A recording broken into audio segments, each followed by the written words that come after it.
Saudara-saudariku yang terkasih, salam sejahtera bagi kita semua.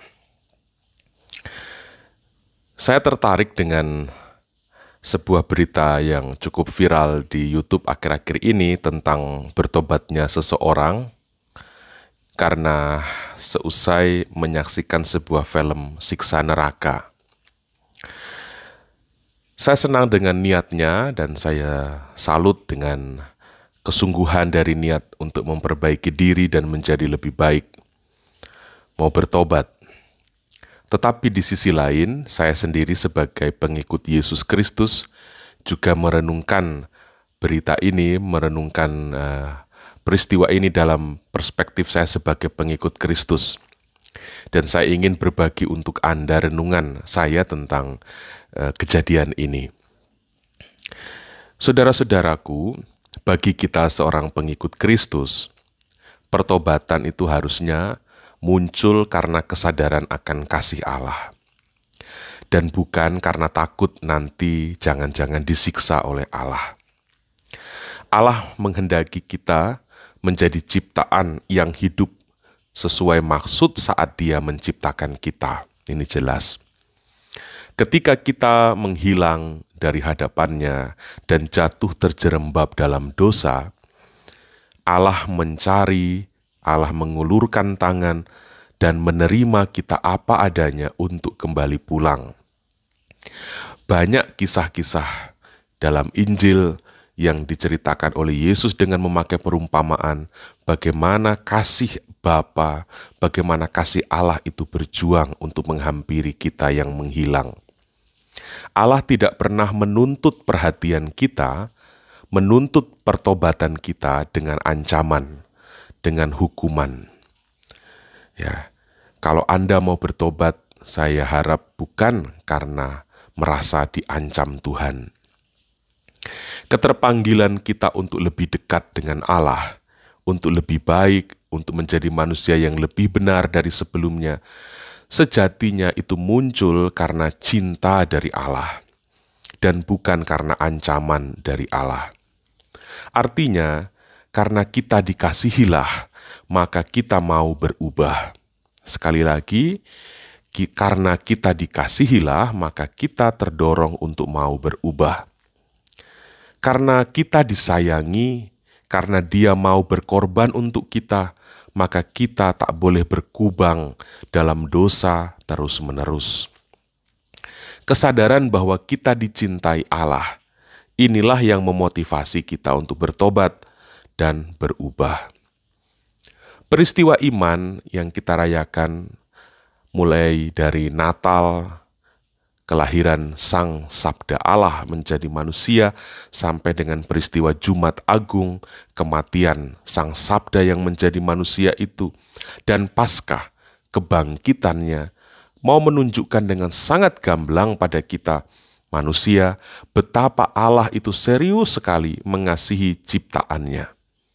Dan Dia tidak ingin satupun dari kita itu hilang. Sedemikian besar kasih Allah pada kita, sampai-sampai Ia mengaruniakan sendiri sabdanya, dirinya menjadi manusia dan wafat untuk kita. Dia mengundang kita mengalami keselamatan dengan kasih-Nya, bukan dengan ancamannya. Artinya, Allah tidak cuma omdo, Dia tidak cuma omong doang.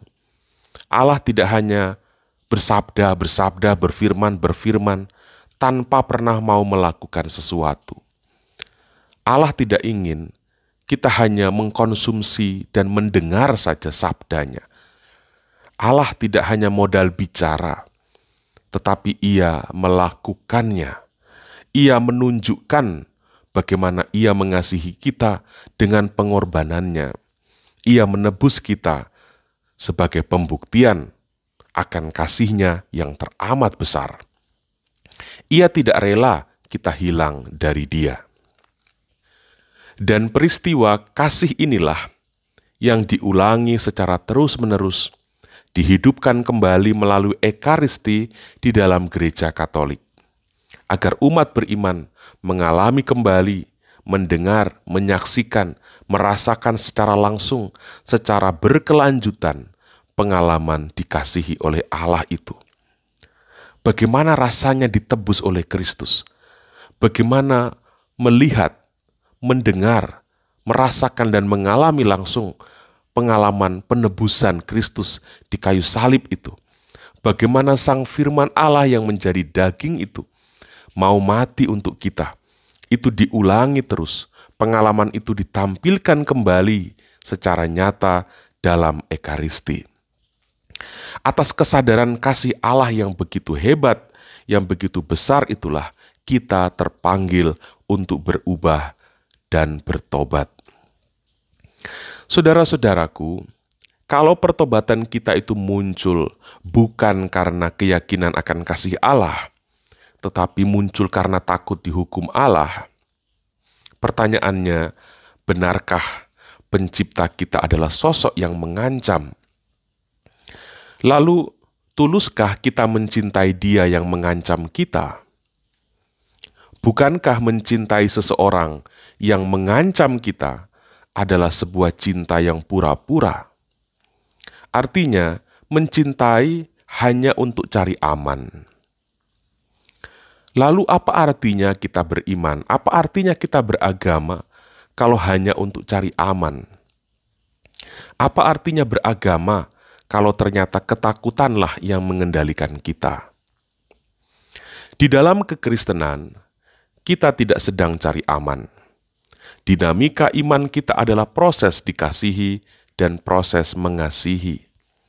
Ketika seorang wanita merelakan kemurnian tubuhnya untuk kerajaan Allah, dengan menjadi seorang biarawati misalnya, itu terjadi bukan karena ia takut pada ancaman neraka, takut pada siksa neraka dari Allah, tetapi muncul karena cintanya yang begitu besar dan mendalam pada Allah.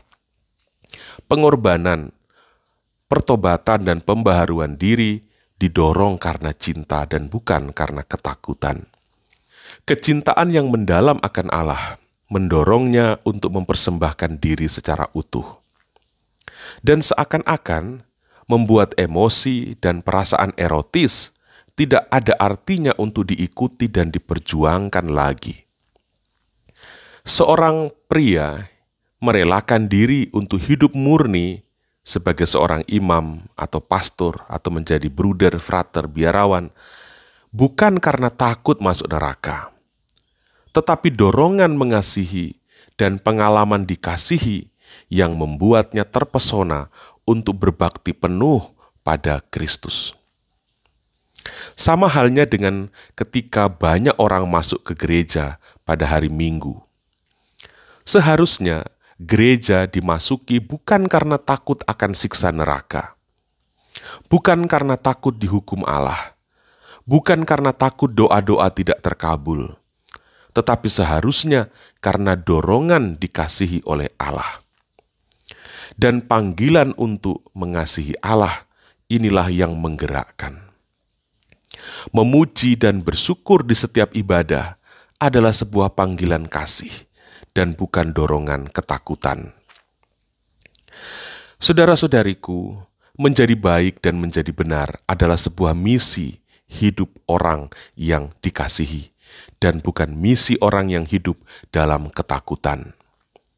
Kebaikan yang muncul karena ketakutan adalah sebuah keterpaksaan. Maka janganlah terpaksa untuk menjadi orang baik. Jadilah orang baik bukan karena takut dihukum Allah, tetapi jadilah orang baik karena Allah pada dasarnya baik pada kita dan memang menghendaki kita untuk menjadi baik. Ya. Sejak manusia diciptakan, Allah mengatakan, baik adanya. Sejak manusia diciptakan, bahkan Allah mengatakan, ciptaan manusia itu adalah segambar dengan Dia.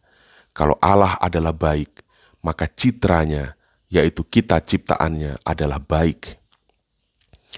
Sungguh luar biasa saudara-saudari keimanan kita sebagai pengikut Kristus. Sungguh agung misteri iman kita. Mari kita bergerak Kita lebih menjadi manusia pencinta yang menjadi baik dan benar. Sekali lagi, bukan karena ancaman ketakutan dari Allah, tetapi karena Allah mengasihi kita. Deus caritas est, Allah adalah kasih.